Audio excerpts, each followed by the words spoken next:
오늘 말씀의 주제는 감정에 따라 행동하지 말고 믿음에 따라 행동하자 하는 그런 주제로 은혜를 나누고자 합니다. 우리가 굉장히 이성적이고 지성적인 것 같지만은 삶의 처신을 가만히 살펴보면은요, 감정에 기우는 사람이 많이 있어요. 감정에 따라서. 그러지 말고 믿음 따라 살자. 믿음에 따라 처신하고 믿음 따라 선택하고 믿음대로 결단하자. 이것이 축복받는 비결이고 하나님께 인정받는 비결임을 오늘 성경을 통해서 함께 나누고자 합니다. 사람의 특성을 목수가 사용하는 도구로 설명한 글을 본 적이 있습니다. 우리 주변에는 이런 종류의 도구로 설명하시는 사람들이 많이 있죠. 다른 사람의 모자란 것을 알려주는 줄자형이 있어요. 줄자. 여러분 줄자 알죠? 크네, 짧네, 높네, 낮네, 이렇게 줄자형의 사람이다. 또 자신의 의견만을 강조하는 망치형이 있다는 겁니다. 사정 볼 것 없이 자기 의지, 자기 주장을 얘기하는.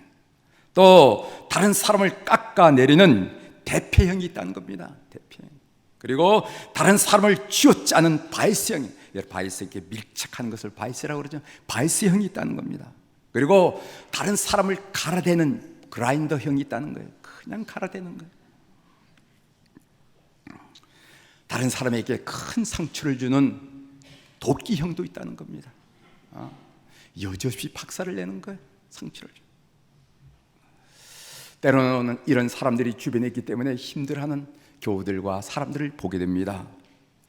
그러면은 왜 하나님이 이런 유형의 사람들을 우리 주변에 두실까?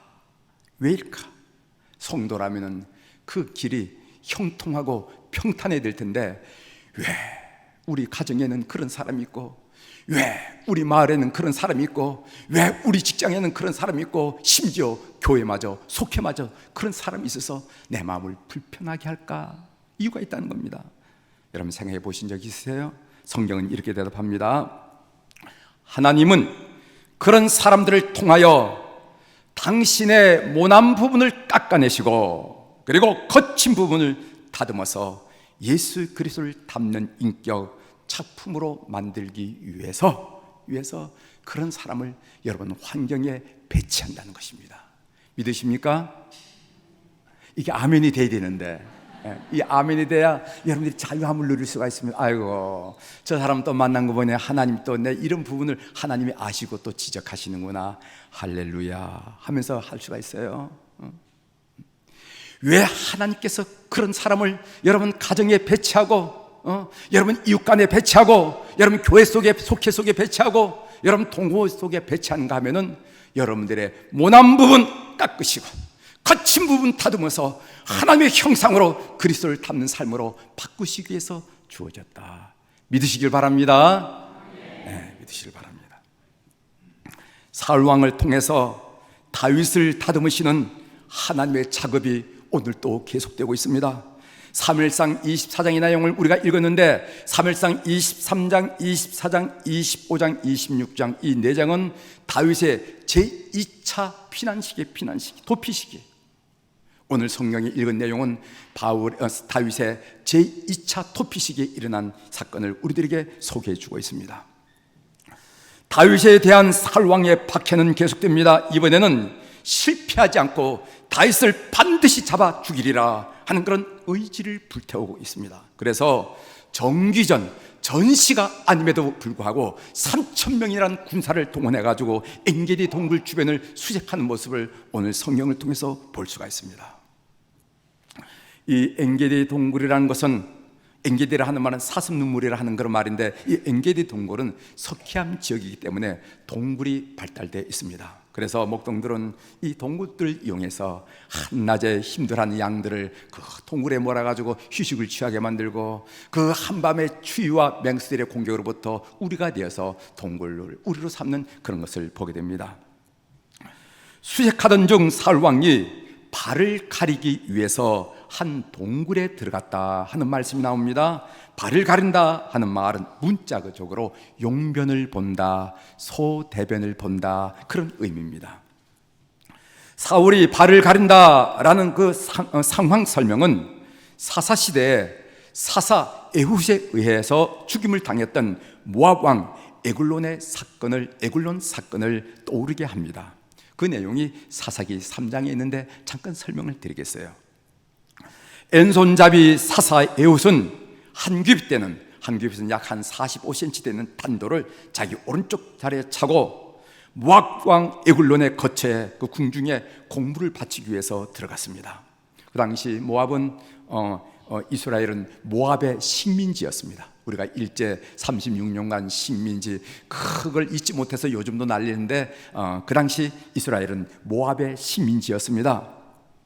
공물을 바친 다음에 에훗은 모압 왕에게 무슨 말을 했냐면 긴히 들을 말씀이 있으니 신하들을 좀 물리쳐 주십시오 이렇게 간청을 해요. 그랬더니까 이 에글론 왕이 무슨 특별한 얘기를 하는지 선물을 줄 알고 신하들 다 물리칩니다.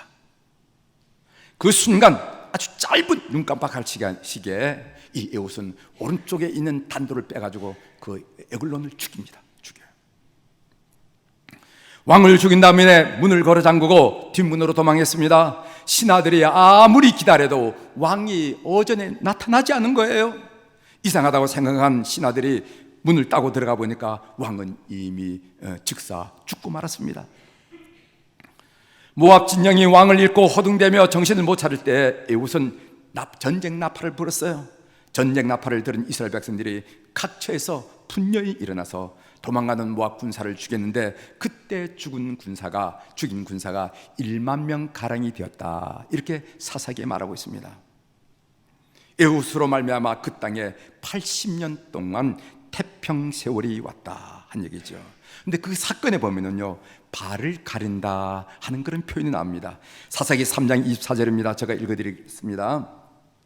에훗이 나간 후에 왕의 신하들이 들어와서 다락문들이 잠겼음을 보고 이르되 왕이 분명히 서늘한 방에서 그의 발을 가리우신다 하고,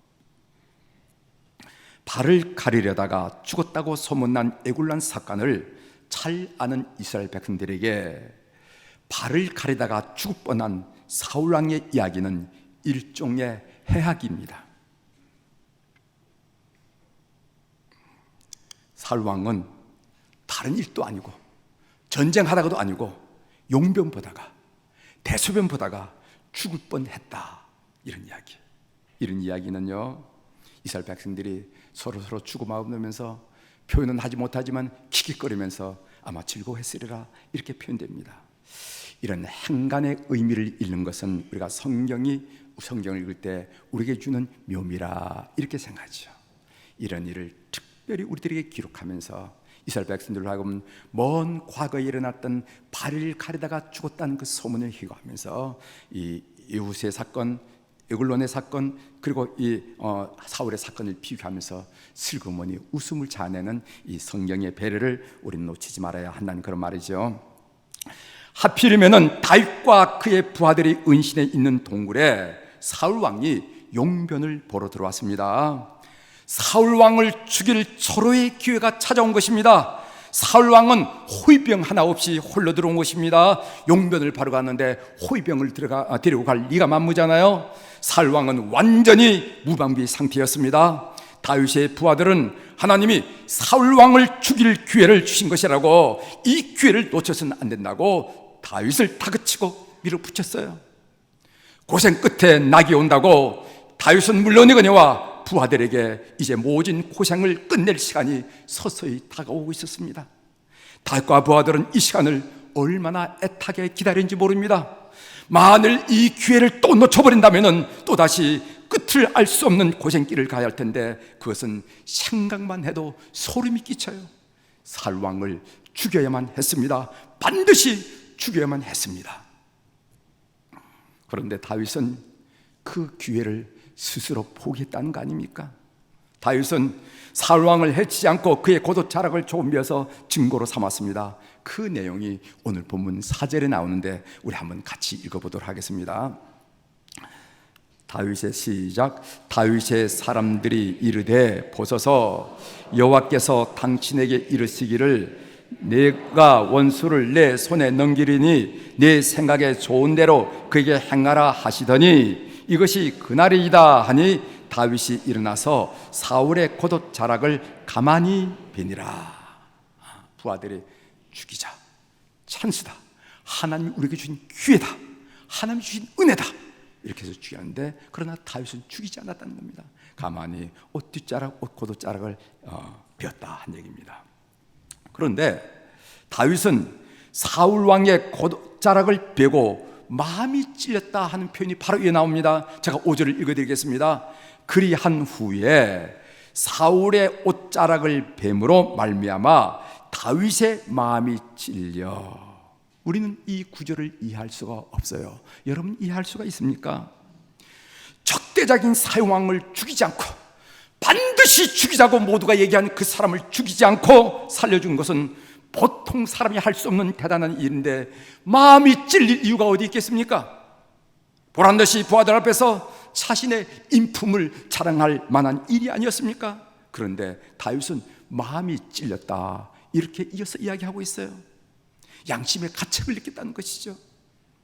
대부분의 학자들은 이 구절을 이렇게 해석합니다. 어떻게 해석하는가 하면은, 그 당시 옷이라는 것은 그 사람의 신분을 나타낸다. 따라서 다윗이 사울왕의 옷자락을 벤다라는 것은 그 신분에 대한 불충을 의미한다. 불충이 뭔지 아시죠? 불충을 의미한다. 따라서 다윗은 사울왕의 옷자락을 벤 것조차 죄송스러운 일로 여겼다. 이렇게 학자들이 그 옷자락을 베고 마음에 찔림을 받았다 한 이야기를 이렇게 해석을 했습니다. 다윗을 완전히 천사로 생각하죠. 저희 생각은 좀 달랐습니다. 이 본문을 묵상하면서 저희 생각은 달랐습니다. 여러분 상상의 날을 한번 펴시길 바랍니다. 호위병 하나 없는 사울왕의 겉옷자락을 베는 순간이었습니다. 다윗의 뇌리에는 사울왕에게 쫓기던 수없는 나날들이 마치 파노라마처럼 스쳐 나갔을 것입니다. 불현듯 분노와 증오와 미움이 치밀었을 것이고, 죽여버리자라는 살의를 느꼈을 것입니다. 다윗은 순간적이지만은 자기 마음에 그런 무서운 살이가 있다는 사실을 확인했습니다. 나에게 이토록 무서운 살이가 있구나. 사울왕에 대한 증오와 살인은 다윗에게 부정할 수 없는 감정의 실제였습니다. 이것이 그의 양심을 찔렀다, 저는 그렇게 보이고 있어요. 목회자이기 때문에 이 말씀을 그렇게 받은지도 몰라요. 여러분들이 목사를 볼 때 흰 가운을 입고 수트를 메고 이렇게 설교를 하니까 그럴듯해 보이죠? 그럴듯해 보이죠. 그러나 내 내면을 보면은 때로는 분노가 일어나고, 때로는 미움이 일어나고, 때로는 증오가 일어난다 이 말이지. 아니 내가 이럴 수가 있을까? 내가 목사로서 이럴 수가 있을까? 하는 그런 생각을, 그런 느낌을 받을 수가 있어요. 많은 부하, 적어도 400명 이상의 부하들이 다윗만큼은 그렇게 추앙하고 따르고 있는데 다윗이 그 순간 사울왕을 앞에 놓고 마음에 분노가 일고, 미움이 일어나고, 증오가 일어나고, 살이가 일어난다는 거, 살이가 있다는 거, 부정할 수 없는 감정의 실제였습니다. 15년 동안에 그 쫓기면서 얻었던 그 감정의 실타래들, 파노라마처럼 스치는 것을 보면서 이때 죽여버려야지 하는 그런 살을 느낄 수 있었다는 거예요. 겉과 속의 다름, 속과 겉의 다름을 통해서 그는 양심의 가책을 느낄 수 있다, 저는 그렇게 생각이 들더라고요. 그러면 무엇 때문에 다윗은 사울왕을 살려두었습니까? 다윗이 사울왕을 사랑했기 때문에 죽이지 않았습니까? 아니면 사울을 존경했기 때문에 죽이지 않았을까요? 성경은 사울왕이 기름 부음을 받은 자였기 때문이라고 밝혀주고 있습니다. 그래서 본문에 보면요, 기름 부음을 받았다라는 말이 여러 번 반복되는 것을 보게 됩니다. 우리 6절을 한번 같이 읽어보겠습니다. 6절. 자기 사람들에게 이르되, 다윗의 고백이죠. 시작. 다윗이 사람들에게 이르되, 내가 손을 들어 여호와의 기름 부음을 받은 내 주를 치는 것은 여호와께서 금하시는 것이니 그는 여호와의 기름 부음을 받은 자가 됨이니라 하고, 그 다음에 10절 중반절에 이런 말씀이 있습니다. 제가 읽어드리겠습니다. 나는 내 손을 들어 내 주를 해하지 아니하리니 그는 여호와의 기름 부음을 받은 이기 때문이라 하였나이다. 여러분, 기름 부음 받은 자라는 것은 하나님이 선택했다는 것입니다. 이스라엘에서 기름 부음 받은 사람은 세 종류밖에 없었는데 왕과 선지자와 제사장뿐이었습니다. 다윗이 사울 왕을 해하지 않는 이유는 그가 참 나쁜 사람임에도 불구하고 하나님이 선택한 사람이었기 때문이 그렇다는 거예요. 결국 다윗이 사울 왕을 해치지 않은 것은 하나님을 향한 믿음 때문이었다고 우리가 여겨집니다. 하나님을 경외했기 때문에, 하나님을 두렵게 여기기 때문에, 그 하나님을 사랑했기 때문에, 하나님을 향한 믿음 때문에 사울 왕의 손을 대는 일을 굳고 피한 것입니다. 하나님이 선택하여 세웠으니까 내가 개입할 일이 아니지. 사랑하는 성도 여러분, 우리는 다윗의 이런 처신과 행동에서 귀한 교훈을 얻습니다. 정리해 말씀드린다면 다윗은 감정에 따라 행동한 사람이 아니라 믿음에 따라 행동한 사람이라는 사실입니다. 다윗은 그 시간 그 자리에서 미움, 증오, 살의를 느꼈지만은 그 감정을 극복하고 그 감정을 다스리고 믿음에 따라 처신했다는 일, 이것이 오늘 본문이 우리에게 주는 귀한 메시지입니다. 여러분, 쉬운 일이 아니죠. 쉬운 일이 아니죠. 말은 잘할지 모르지만 우리가 살아봐서 알죠. 쉬운 일이 아니죠. 여러분, 한번 따라 합시다. 다윗이 축복받은 이유는 그가 감정에 따라 행동하지 않고 믿음에 따라 행동했기 때문입니다. 이런 태도가 신앙생활에 얼마나 중요한지 몰라요. 목회를 하면서 많이 느낍니다. 왜냐하면요, 신앙생활에 실패하는 이유 중에 하나가 무엇이냐면은 사람들이 감정에 매여 있다는 것입니다. 우리 교회는 성숙한 교회이고 여러분은 성숙한 교인들이기 때문에 그런 예가 많지 않으리라 믿습니다. 이런 말 자주 듣잖아요. 기분 나빠 못 나가겠어, 상처받아서 재미없어, 언짢아, 섭섭해, 많이 듣던 얘기죠? 전혀 못 들어봤어요? 전혀 우리 교회는 이런 일은 없다고 그런 표정이신데, 이것들, 이 언어들은 다 감정과 관계된 말입니다. 감정과. 기분 나빠, 난 안 가. 상처받아서, 재미없어, 언짢아, 섭섭해. 사랑하는 교회 여러분, 감정 때문에 금보다 귀한 믿음을 내팽개치지 않기를 바랍니다. 기분 때문에 자기 구원을 포기하지 마십시오. 다윗은 믿음으로 감정을 극복했기 때문에 축복을 받았습니다. 다윗이 이런 처신으로 받은 축복이 무엇인가 제가 두 가지만 소개하고 말씀을 마치겠습니다. 하나는 일시적이지만은 사울 왕의 굴복을 받겠다는 겁니다. 다윗이 사울 왕의 그 자의로 스스로 굴복하는 것을 보게 됐어요. 사울 왕은 다윗에게 이렇게 고백했습니다. 우리 17절 한번 읽어보겠습니다. 17절. 다윗에게 이르되, 사울 왕이 한 얘기죠. 시작. 다윗에게 이르되, 나는 너를 학대하되 너는 나를 선대하니 너는 나보다 의롭도다. 다윗은 가장 멋진 승리를 거둔 것이죠. 손으로 악을 이겼습니다. 이어서 20절을 보십시오. 20절 보면은, 보라, 나는 내가 반드시 왕이 될 것을 알고 이스라엘 나라가 내 손에 견고히 설 것을 아노라. 사울 왕의 얘기입니다. 사울 왕은 지금 죽어도 인정하고 싶지 않았던 사실을 자기 입으로 지금 인정하고 있는 겁니다. 다윗이 이스라엘의 왕이 될 것이라고 자기 입으로 얘기하잖아요. 다윗은 믿음으로 감정을 극복했더니 사울 왕의 굴복을 받게 되었습니다. 여러분도 믿음으로 감정을 극복해서 적대자들로부터 인정받는 신앙생활을 영위하는 교우들이 되기를 주의 이름으로 축원합니다. 또한 다윗은 부하들로부터 똑같은 대우를 받게 되었습니다. 오늘 그 19절을 보면 우리 같이 읽어볼까요? 19절. 사람이, 시작. 사람이 그의 원수를 만나면 그를 평안히 가게 하겠느냐? 내가 오늘 내게 행한 일로 말미암아 여호와께서 내게 손으로 갚으시기를 원하노라. 내가 오늘 내게 행한 일로 말미암아 여호와께서 내게 손으로 갚으시기를 원하노라. 다윗은 하나님의 기름 부음 받은 자에게 대한 서신은요, 주위 사람들에게 큰 도전과 그리고 격려와 교훈을 줬으리라 생각합니다. 기름 부음 받은 자를 함부로 대해서는 안 되는구나. 다윗 봐, 다윗, 저 원수 같은 사울에게 하는 다윗을 봐, 이렇게 했을 겁니다.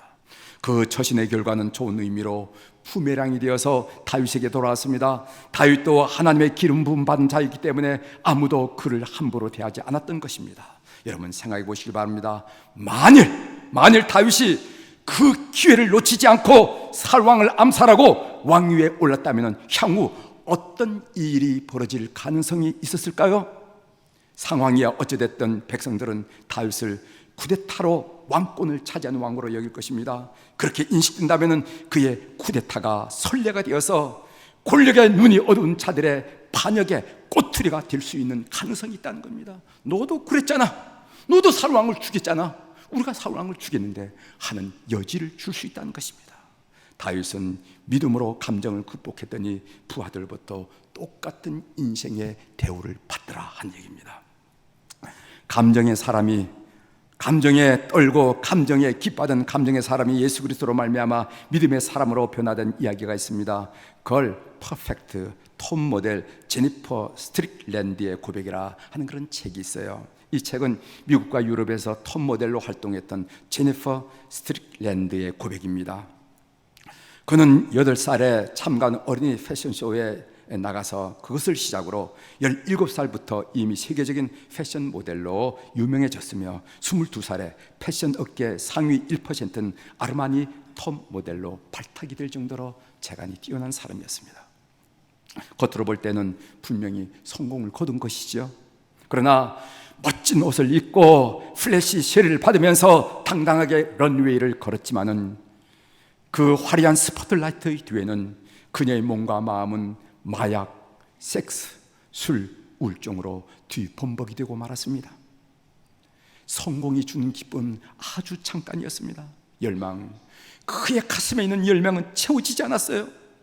조금만 살이 쪄도 얼굴에 뾰루지 하나만 나도 버릴 수밖에 없는 상품, 그 이상도 그 이하도 아닌 자신을 발견하고 그는 허무감에 사로잡혔습니다. 마침내 그는 자살을 시도하기에 이르렀습니다. 너무 허무하거든. 조금만 살이 쪄도 팽개침을 당할 상품, 그 이상도 아니란 말이지. 그러나 하나님은 그녀의 지친 영혼을 내버려 두지 않으셨습니다. 동양인 친구인 킴이 상처와 애름 속에 몸부림치던 그녀에게 예수 그리스도를 소개해 주었습니다. 너 예수 믿어야 되겠다. 예수 믿어야 돼. 지푸라기를 잡는 심령으로 하나님을 향해 손을 뻗었습니다. 친구와 함께 교회에서 기도를 드리는데 꽁꽁 얼어붙은 그녀의 몸을 누군가 뒤에서 따뜻하게 포옹해주는 듯한 느낌을 받았어요. 마치 천사의 날개가 감싸주는 듯 했습니다. 그 불가항력적인 힘에 온몸을 떠며 흐르는 눈물을 주체할 수 없었어요. 도피처를 찾아 헤매던 그녀가 도피처가 되시는 하나님을 인격적으로 만나는 순간이었습니다. 그녀는 비로소 믿음으로 자신의 인생을 세우기를 시작했어요. 그녀는 이렇게 고백합니다. 나는 애모와 돈, 칭찬을 갈구하며 가면을 쓰고 살았습니다. 그러나 아름답게 꾸민 얼굴과 육체는 감옥의 다름이 아니었습니다. 그 가면이 벗겨져 산산조각이 난 후 비로소 하나님은 나를 아름답게 되돌려 놓으셨습니다. 하나님은 그분이 창조하신 모습 그대로를 사랑하십니다. 인간은 그 진리를 발견할 때 진정한 기쁨과 자유를 누리게 되는 것입니다. 그 책에 있는 고백이에요. 복음성가 한 곡 좀 부르고 싶어서 선곡했습니다.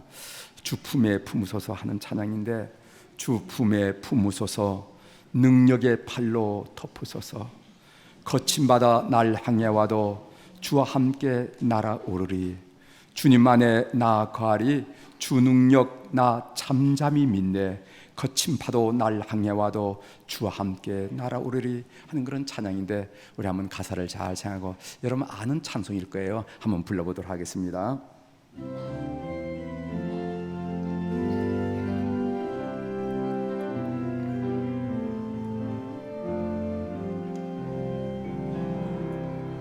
주 품에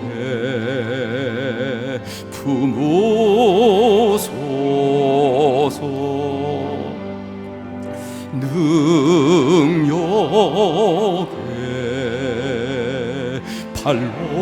덮으소서. 거친 파도 날 향해 와도 주와 함께 날아오르리. 폭풍 가운데 나의 영혼 잠잠하게 주를 보리라. 주 안에 주님 안에 나 거하리.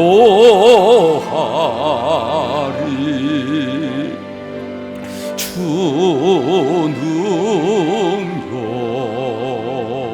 나 잠잠히 믿네. 거친 파도 날 향해 와도 주와 함께 날아오르리. 폭풍 가운데 나의 영혼 잠잠하게 주를 보리라.